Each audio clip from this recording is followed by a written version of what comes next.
এত চুপ করে থাকা যায় নাকি? ইউনূসের আমলে খর্ব হচ্ছে শিল্পীর স্বাধীনতা। অভিযোগ তুলেছিলেন বাংলাদেশের অভিনেত্রী পরিমণি এবং তারপরে ইউনূসের বিরুদ্ধে সুর তিনি চড়িয়েছিলেন। কিন্তু সুর চড়াতেই ফোঁস করতে এবার রীতিমতো অভিনেত্রীর বিরুদ্ধে জারি করা হয়েছে গ্রেপ্তারির পরোয়ানা। ফোঁস করার পরে বাংলাদেশি অভিনেত্রী পরিমণির বিরুদ্ধে গ্রেপ্তারির পরোয়ানা জারি করা হয়েছে। তবে কি এবার ইউনূসের বিষ নজরে অভিনেত্রী পরিমণি? জানবো বিস্তারিত। আমাদের সঙ্গে রয়েছে এক্সিকিউটিভ এডিটর নীল বণিক। নীল, কি বলবে? বিখ্যাত বাংলাদেশের অত্যন্ত জনপ্রিয় অভিনেত্রী হচ্ছে পরিমণি। সেই পরিমণির বিরুদ্ধে এবার গ্রেপ্তারি পরোয়ানা জারি করলো ঢাকার বিশেষ আদালত। এবং পরিমণি গতকালই ইউনূসের সরকারের বিরুদ্ধে তিনি ক্ষোভ প্রকাশ করেছিলেন। শুধু ক্ষোভ প্রকাশ করা নয়, ইউনূসের আমলে অভিনেতা অভিনেত্রীদের যে স্বাধীনতা, সেই স্বাধীনতা খর্ব করা হচ্ছে বলে তিনি জানিয়েছিলেন।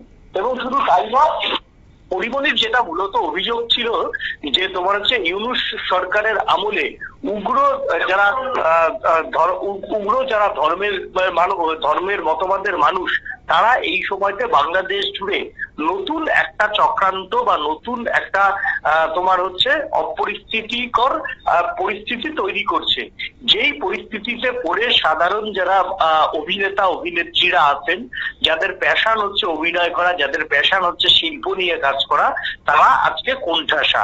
এবং যেভাবে তারা চুপ করে রয়েছেন, এই উগ্র মৌলবাদীদের জন্য তারা যেভাবে বাংলাদেশে চুপ করে বসে রয়েছেন, সেই জায়গা থেকে বাংলাদেশের অভিনেত্রীরা এখন বা অভিনেতারা অসহায়।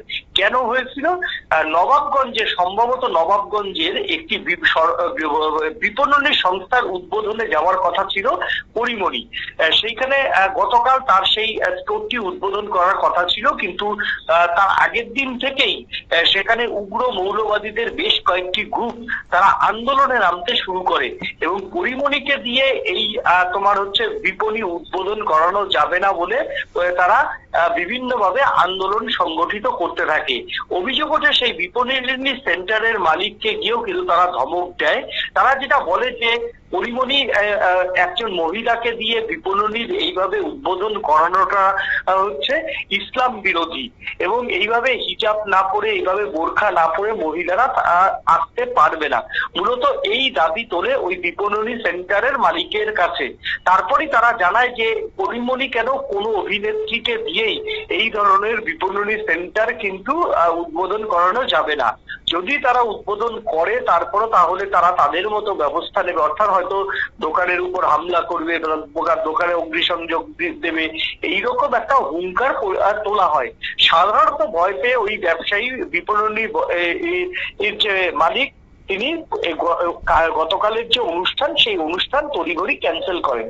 এবং তড়িঘড়ি ক্যান্সেল আরো কেন করেন? যে তড়িঘড়ি ক্যান্সেল করে তিনি পরিষ্কার বোঝাতে চান যে আগামী দিনে কোনো নায়িকাকে দিয়েই এইভাবে আর বিপণনী সেন্টারের বা কাউন্টারের উদ্বোধন বা শোরুমের উদ্বোধন করাবেন না।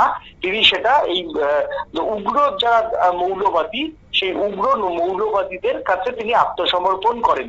এবার সেটাই পরিমণির খারাপ হয়তো লেগেছে। একদিকে দেখো পরিমণির যে ব্যক্তি স্বাধীনতা, সেই ব্যক্তি স্বাধীনতায় হস্তক্ষেপ করা হয়েছে।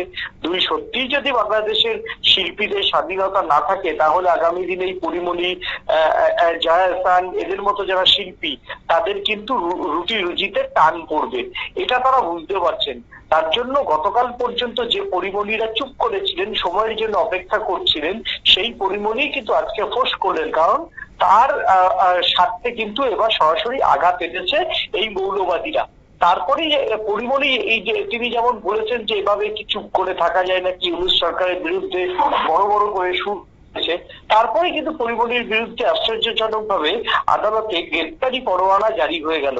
এবং গ্রেপ্তারি পরোয়ানা জারি করার পরে পুলিশ কিন্তু পরিমণিকে গ্রেপ্তার করতে পারে বলে ফের আশঙ্কা প্রকাশ করেছেন বাংলাদেশের এই জনপ্রিয় অভিনেত্রী। এক কথায় বাংলাদেশের যারা সুচিন্তার প্রকাশ ঘটাতে পারে, বাংলাদেশে যারা মুক্তমনার প্রকাশ ঘটাতে পারে, এইসব ইন্টেলেকচুয়ালদের এখন তোমার হচ্ছে জেলের মধ্যে বন্দি করা, জেলের মধ্যে এক্সটর্শন নীতি চালু করা এবং জেলের মধ্যে রেখে তাদেরকে যখন জেলের মধ্যে রাখবে তখন অন্যান্য যারা সাধারণ বুদ্ধিজীবীরা আছে তারা একটা আতঙ্কে থাকবে, তারা প্রতিবাদ করতে পারবে না, তারা ভীত হবে, সন্ত্রস্ত হবে। এইভাবে বাংলাদেশ জুড়ে একটা ভয় এবং সন্ত্রাসের পরিবেশ তৈরি করার চেষ্টা করছে মৌলবাদীরা এবং এই ভয় সন্ত্রাসের মাধ্যমেই আগামী দিনে বাংলাদেশকে এগিয়ে নিয়ে যেতে চাইছে মৌলবাদীরা। সেই জন্যই মৌলবাদীদের